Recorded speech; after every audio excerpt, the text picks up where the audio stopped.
Hello, podcast listeners. We know podcasts are a great way to catch up on a program that you may have missed on KSJE, and it's provided as a free service of this radio station.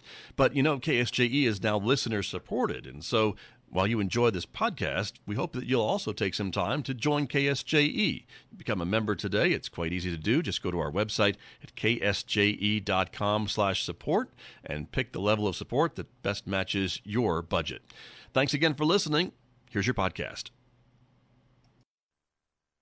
KSJE is supported by San Juan Regional Medical Center, here to meet your urgent and emergent medical needs, whether they are COVID-19 related or not. Medical emergencies happen when you least expect them. Whether it's a stroke, heart attack, illness, or injury, San Juan Regional Medical Center's caregivers are here to provide care to you and your loved ones. Find out more online at sanjuanregional.com.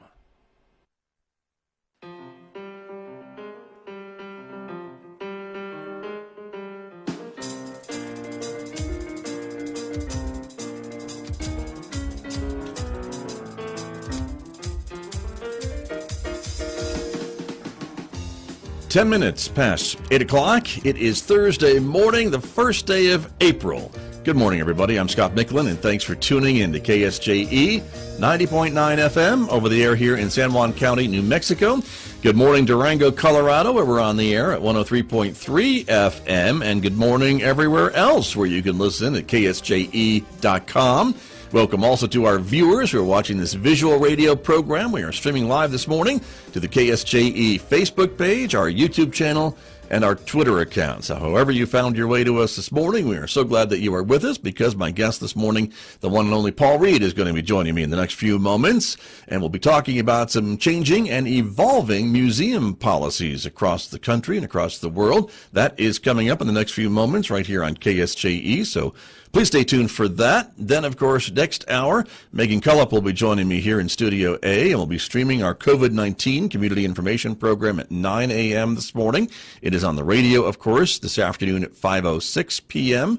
And this morning, we'll be talking to our local doctors from San Juan Regional Medical Center, getting an update on hospitalizations, which are still down across New Mexico, and we're thrilled of that, and kind of what's next, and some of the work that they are doing now for what we call these long-haul COVID patients, the folks who had COVID, have somewhat recovered, but are still having some health issues. And so we're talking about that. Then we're going to be joined by New Mexico's Cabinet Secretary on Aging and Long-Term Services. She'll be here talking about the efforts to get the COVID vaccines out to senior citizens in our state. And then more to that point, locally, we'll be talking with Jessica Pilati, who is the director of the Senior Center in Bloomfield. And she'll be talking with us a little bit about some of the local efforts to get the vaccines out to seniors, both at the Senior Center and seniors who may be homebound, who can't get out, as well as the rest of us. So it's a big show coming up at 9 a.m. this morning. We hope you'll stay tuned for that. You can, of course, watch it online, Facebook, Twitter, and YouTube at 9 a.m. You can hear it on the radio at 5:06 p.m. this afternoon on KSJE. Because on the radio at 9, Mick Hess is roving with the arts. It's our classical music program. Today, Mick is featuring music from Haydn and Grieg. You'll hear that coming up this morning on the radio at 9:06 on KSJE. Don't forget, of course, we want you to connect with us on our social media platforms if you're a social media person, and you can do that if you're a Facebook person, a Twitter person, or an Instagram person, and you can subscribe to our YouTube channel as well. Let's talk about the weather, shall we, for just a moment. Outside, it is 33 degrees with sunshine in Farmington at the moment. We are expecting a mostly sunny and mild day today. It's going to be a high of 68 degrees this afternoon. Overnight tonight down to 42. And then take a look, though, increasing temperatures over the next several days. 70, partly sunny skies on Friday with a low of 40 degrees. Sunshine and 77 in the forecast for Saturday, hitting maybe 79 by Sunday, 77 again on Monday before things drop back down to upper 60s Tuesday, Wednesday, and Thursday, maybe middle 60s by the end of next week. But nice spring weather, overnight lows in the 40s as things are warming up. Well, let me introduce my guest who is joining me this morning. He is on the road this morning. Paul Reed, Archaeology Southwest and Salmon Ruins, is joining me this morning. And Paul, it's good to see you. Thank you for coming on the program as always. Yeah, my pleasure, Scott. Good morning. You are road warrior, as we said, right? So good to see Yeah. you. And today the topic kind of about evolving and changing museum policies when it comes to artifacts and things that you and I talk about a lot of times here. You sent me an article from the Harvard Crimson, which is a student-run newspaper, a little bit about their museum, right? And some of the things that they have been discussing and having to come to terms with, correct? Right. As we've mentioned in prior shows, I think that the way museums are doing work, the attitudes they have, the policies that they're sort of bringing to their collections, these things are evolving tremendously here. And I think for many folks, especially in the indigenous and native communities, this is seen as way overdue. And I agree with that perspective as well. In this specific case at the Harvard Peabody Museum, relates to the museum holding on to human remains and objects that were buried with folks, what are called funerary objects, for much longer than they should have. So, yeah, I hope we're starting to turn the corner on this. And, there have been some successes as well, which we can talk about. Sure. But I think the idea, sort of the longstanding tradition, and this isn't just America, it's Europe and Asia and worldwide, of museums warehousing collections, objects, and human remains, people for decades, centuries. I think that's coming to an end ultimately. Or if museums are going to hold on to objects, variety ways, and I'm not saying the art museums are going to empty out tomorrow, so no one needs to fear, but it's a question of respectfully holding on to objects, especially things that are part of a different group's, someone else's cultural heritage. Right, and I would think, and here we are, two white guys talking about this, but for our Native American friends and neighbors, they would probably be saying it's about darn time that some of this stuff was acknowledged and fixed. Right, and that's exactly right. And America is, I think, in a very different situation from Europe and Asia and other places around the world, because it is primarily non-Indigenous, non-Native folks, even in 2021, who are managing these large collections of objects and things that many of us value for different reasons. And ultimately, it's not a question of whether these objects should be considered valuable or important and should be treated with respect. I'd like to think that most museum folks of whatever ethnic group that they've descended feel that that's important. But the question is, who has control? Who decides what might potentially go on display, what would stay in a collection, what perhaps should be repatriated to a group, especially once a group asks, for an item back. And of course, we're talking about this, Scott, in the context of a law that's been in place now for 31 years, which is the Native American Grave Repatriation and Protection Act of 1990. We call it NAGPRA, that's the acronym for short. And this required museums beginning in the early 1990s to inventory specifically ancestors, human remains that had been held in those different facilities nationwide, in many cases for decades or even over a century, and then to make the lists of those, people, the inventories of people and the artifacts that were buried with them, as well as a category that's described as objects of cultural patrimony, which might be of specific importance to different groups. Example of that for folks are masks in the public world. We've had several prominent repatriation of masks from different museums, and even a couple in Europe, which is heartening, to the Hopi tribe, to the Pueblo of Acoma, and to some other groups. Right, I remember talking about that on this very program with you, Paul Reed. So it's great that it's finally getting out there. But as you mentioned, this has been 31 years in the making, right? And it was I would assume that the federal government stepped in because it felt that the institutions and museums weren't doing enough on their own. Well, right, or fast enough. Basically, some very I would say high profile with good publicity. I mean, from my perspective, maybe not so good from the museums, but high profile repatriation events happened in the 1970s and 80s, and certainly at earlier points in time. But in general, Museums, the tradition of museums worldwide, and certainly in America, is to acquire objects, hopefully, I'm going to put that in quotes, in legitimate and ethical ways, and then to hold on to those objects and say, this is part of our collection. This is what makes us special. It makes us unique. So this ties into things we've talked about before, Scott, with the notion of, collecting things and holding on to, valuable objects of art, examples of, really art in all its forms. And then, in some ways honoring that and protecting that and understanding it. But the real problem is when we treat objects as simply art, we remove them from their context in many cases, and we sometimes lose the connection to the cultural groups that actually created that art. And that's a real issue, especially in America, because again, most of these museums in America are essentially warehousing the items of importance to indigenous and native groups who, have been disenfranchised, who have suffered through many, many centuries of colonialism, and who don't have the opportunity to comment on how objects might be stored, whether or not they could be displayed, and again, whether they should just be outright returned to groups that want them returned. So, yeah, and it's been a long process, but I think we might be starting to turn the corner on this. Right, and to be clear, Paul Reed, I don't want to leave the impression that this law requires the museums return every object in their collection. As you mentioned, things aren't emptying out anytime soon, but there are certain items that may have cultural significance or human remains or those types of things that were specifically targeted by this legislation, right, to ask museums to document, to inventory, and then take the next steps, whatever that may be, correct? Right, exactly. So for objects that don't have a connection to, human remains, a human burial, or anything that was ever laid to rest with a person, that the legislation isn't talking about those. And, the other category is those objects of cultural patrimony. And that's why museums were asked to create inventories of objects like that might be of specific concern to one group or another, to one tribe or another.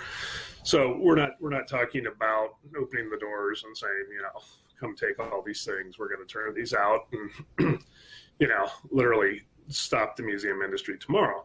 Again, it circles back to what should be in museums. How should we manage things? What should potentially go on display? How are those questions being answered? And if we have objects that we know are of importance to descendant groups, like tribes, but it could also be African Americans in different parts of the country, Hispanic Americans, Japanese Americans, a whole lot of different groups have objects of their cultural past that are held in museums. And those groups have very little say in many cases over that. And then of course the basic issue is, should we ever have people, ancestors, human remains in museums? And the answer, I think, is a pretty resounding no.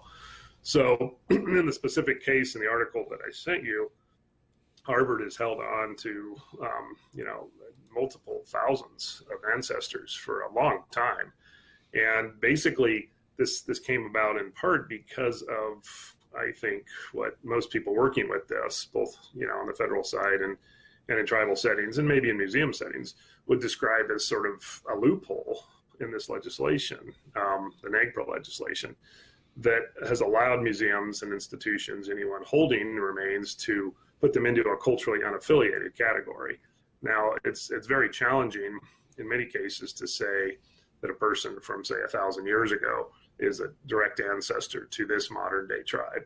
So, and I think perhaps museums overinterpreted the law and tried to connect every single set of human remains to a modern tribe. And that's a very challenging, if not impossible, prospect.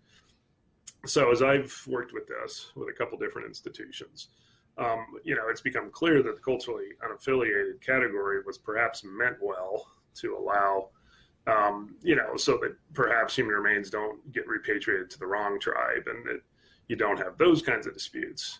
But ultimately, it has allowed museums to say, well, things are culturally unaffiliated. We're taking no action. The other side of that, or the next side, is that once a museum or an institution or a federal agency has published an official notice of inventory completion, and this goes into the gargantuan Federal Register, which gets published every day and has notices for all kinds of things. Once that notice goes in to the Federal Register, the museum has pretty much met its obligation under the NAGPRA legislation. And I think this really is the biggest problem with it, because what I think should have happened, again, having worked with this and talked to a lot of folks, I attended a virtual conference in October that talks specifically about these issues for museums and tribes. The missing part is, did the museum actually go through with consultation, and is that well documented? And were objects either given back to tribes who've made specific claims, were human remains reburied respectfully, were tribes involved in that? So there's kind of this gap ultimately in the final reporting, the final disposition of what might happen, through this legislation. Now, a lot of museums, to their credit, and the federal government has filled in some regulations for agencies, say BLM, Forest Service, who are dealing with these issues. So they have regulations that say we have to go to this final step and demonstrate that repatriation, in some form that was acceptable to the tribes, to the descendant communities, actually did occur. For private museums, though, and an institution like Harvard, this is definitely a shortcoming in the legislation. And ultimately, many private museums, and this is a positive thing, many private museums and large public museums have gone through that final step, and they've tried to be very transparent and handle it. But there are many other cases where that hasn't happened.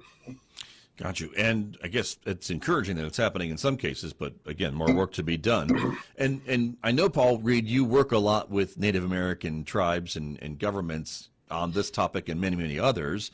And so from their standpoint, can you share with us a little bit about how they are feeling, thinking, that this is long overdue, and then when they get these items back, are they able to either protect them themselves or display them with context in their own tribal museums and things like that, unless there's some sensitive reason why they wouldn't want to display them? But what's their angle on this?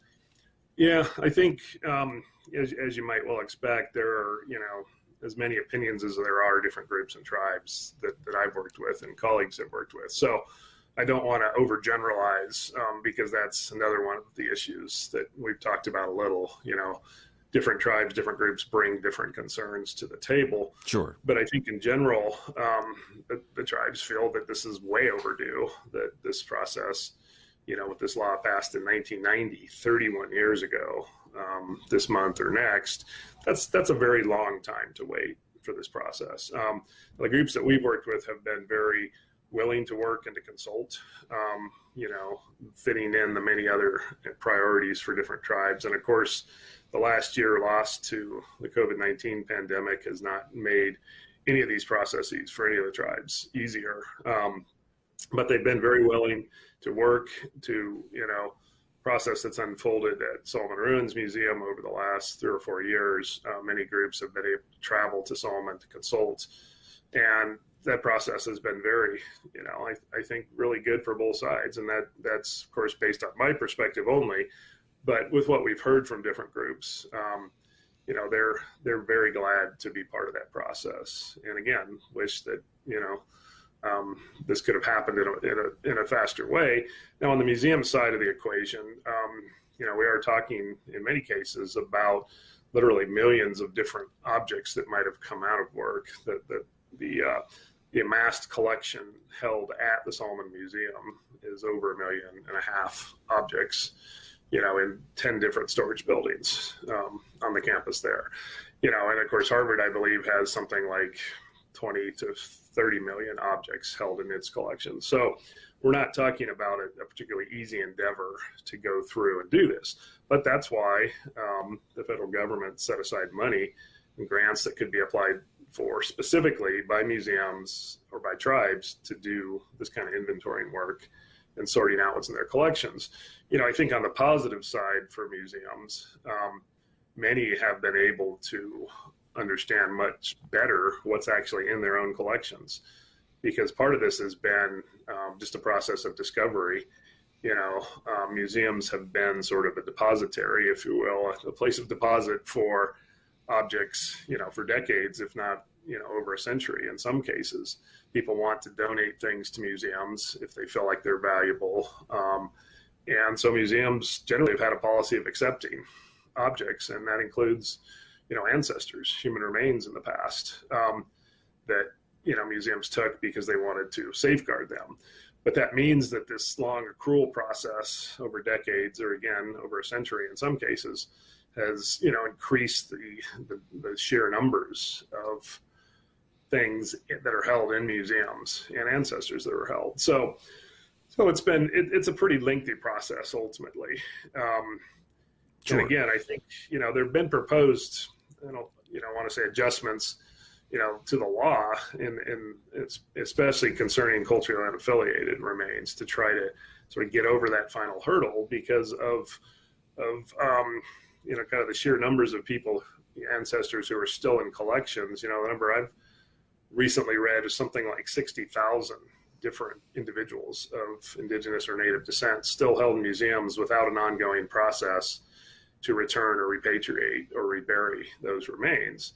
And all of those virtually are in this culturally unidentified category, which again really points out the shortcomings of the federal legislation.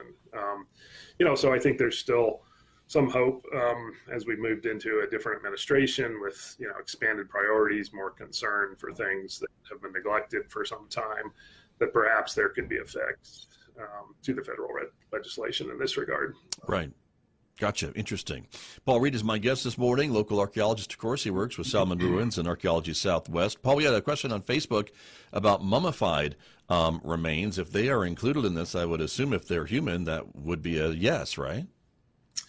Right. Exactly. Any remains that are people. It could be those remains that are considered mummified or mummies. Just other remains, human hair, literally anything, anything that was once part of a living person is covered under this legislation and Gotcha. Ultimately should be returned, reburied. Gotcha. Now, I guess to stick up for the museums for just a moment, I mean, they do a great job of trying to educate us on history and cultures and things along that line, and they use some of these items, or have used some of these items, to come up with a broad exhibit and educational program for the public. Are you getting much? Are you hearing much pushback maybe from them about that leaves a big gap in some of their efforts, or are they able to work their way around it? I seem to remember, I think when this first came into being, going to Aztec ruins in the museum there at the national park, about seeing some empty display cases with some signage that explained kind of why things were missing, why things had been removed from display because of this law that you mentioned. Right. There was, I think, pretty well publicized cases at Aztec up in Mesa Verde and in Chaco as well. So the short answer really from my perspective is no. This does not impact the ability to describe, different narratives, different stories for what happened in the past. The past, of course, is something that none of us directly experienced if we're talking about, many, many years ago. So we have to really, I see my job in many ways as constructing appropriate narratives as to how to describe that. So to do that as part of my job, I don't require objects that, either special objects that tribes have identified and want returned or taken off display. Certainly human remains don't have to ever be on display to tell that story. I think that the empty display cases, were basically a teaching tool for different museums. And I think the Park Service took that tact. And I don't honestly disagree with that because Sure. standards change. We're interpreting things differently. And the other thing I want to do is a shout out to the Aztec Museum at the National Monument. They recently redid the museum, I think on a scale of about 5 years now. And it's a wonderful facility. They worked hard with different native groups to get some of what, the local tribes are concerned about into the museum. And to present things in a very respectful way, and really to update and modernize the museum. Chaco has gone through that process as well, as we've discussed on the show.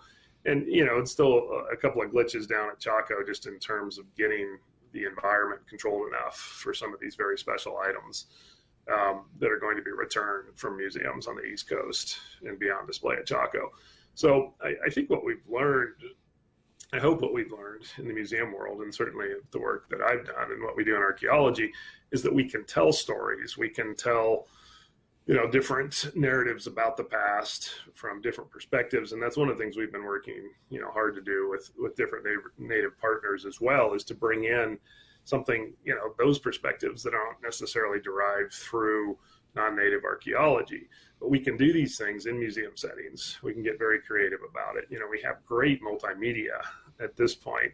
We can do films, we can do audio. So, you know, I think there's a lot of potential there, and there'll be a lot of this will be realized as we envision museums as more than just places where we store things and sort of rotate collections through. You know, I think if anyone who's been to a museum in really almost anywhere, any American city, has seen the really exciting evolution, how we're creating interactive displays, you know, especially for young people, for kids. Lots of very interesting things, and just a different way of presenting information, you know, even for adults. And doing that without sort of the old, well, let's just put all the objects on display and they'll sort of talk to us, you know, tell their own story. You know, we're evolving out of that, I think. And that's a good thing for sure. And let me go back to the article that you sent about this, the Peabody Museum. Again, nothing against East Coast folks and these great institutions like Harvard University, but you know, I guess it goes to show some of these very powerful museums from a century ago, 150 years ago, right, that were some of the very first folks to fund some of these explorations of the Southwest, and that's kind of finders keepers type of mentality from that era, and this is what is changing. Right. I mean, it's, you know, and for a lot of us, and certainly, again, not trying to speak for Indigenous and Native colleagues and partners, but, you know, this is a very painful period to a lot of people from American history. What happened in the late 19th century and the early 20th, and extending early into 1950 and beyond, is Eastern museums decided they needed to build collections, mostly of Native American, you know, items and unfortunately ancestors. So people were sent out across the American West and Midwest and really everywhere, and they collected lots and lots of artifacts and human remains and brought them back to Eastern museums. And in many cases, there's been no interpretation, no narrative, certainly no collaboration with any of the descendant groups on these. And it's just, again, decades, if not centuries, of warehousing, storing people, ancestors, and collections without any intent to do anything else except to hold them. So this, I think, is definitely, you know, a dark side of the development of anthropology, archaeology, and museum work in America. And, you know, we're still trying in 2021 to take care of this and return items. One of the things I think it would help folks to understand is once items come into a museum, you know, it's very difficult to get items back out of most museums. You know, there are institutions created to hold on to things, to then ascribe value to them in different ways. And museum boards are made up usually of folks who are fairly powerful individuals in different communities and who take their responsibility seriously, which I think is okay. But, you know, the notion of repatriation is bumped up against, you know, we're holding on to objects of value for everyone and we don't want to give them back. And so I think that in part explains some of the reluctance. And I'm certainly not taking the side of museums here, because once a tribe or tribes have identified items, and particularly human ancestors, to be returned, repatriated, or reburied, now the museum is an obligation to do that immediately. Again, it's this culturally unaffiliated loophole that's been a real problem.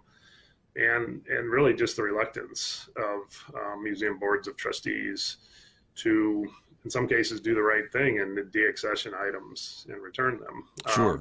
You know, the other issue is just internationally, American museums hold lots of objects of great importance from other countries.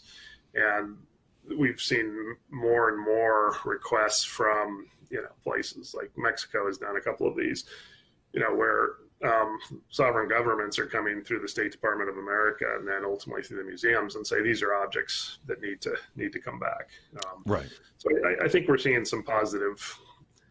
I think we're seeing some positive steps, and ultimately, I think that the philosophical question, Scott, is whether one group should actually own or control or manage the items of great cultural importance to another group, and whether this notion that objects are of great importance to people as a whole. I mean, we often hear this, oh, this is important to humankind. This is global. We're holding on to this for everyone. Well, if that item is of specific importance to a cultural group that's asked for it back, then whatever the concerns are for, holding it, curating it for the rest of the world are, in my mind, clearly secondary to the concerns of that specific group. And then, of course, there are just people who want to collect items and hold on to them because they're special or unique. And if they're doing that on an individual basis, that, for me, just basically comes back to greed. and that's not a good reason to hold on to objects, not in my view. Right. Well, again, going back to this article, Paul Reed, the Peabody Museum, again, they changed their policy, right? So they've got the message. Right. It sounds like that they decided that this is something that they're not going to do anymore, and they're looked at their policy that they have about returning items or deaccessioning items and things like that, and made that change and got their governing body, whatever the case may be, to go along with that, which is, I think, kind of this new awareness, right, of this issue at these institutions that for years and years and years, centuries have held on to these things. And so the change is moving, maybe slowly, but it seems to be moving in the right direction.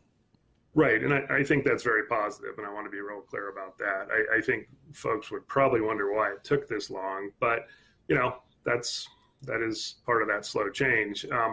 I do think it'll be important to see, with this new policy in place, can Harvard then move more quickly to repatriate, especially human ancestors, those folks who fall into the culturally unaffiliated category. Can they take concrete steps on a scale of a year or two to actually return people, figure out appropriate reburial places, and do those things? And that's particularly important.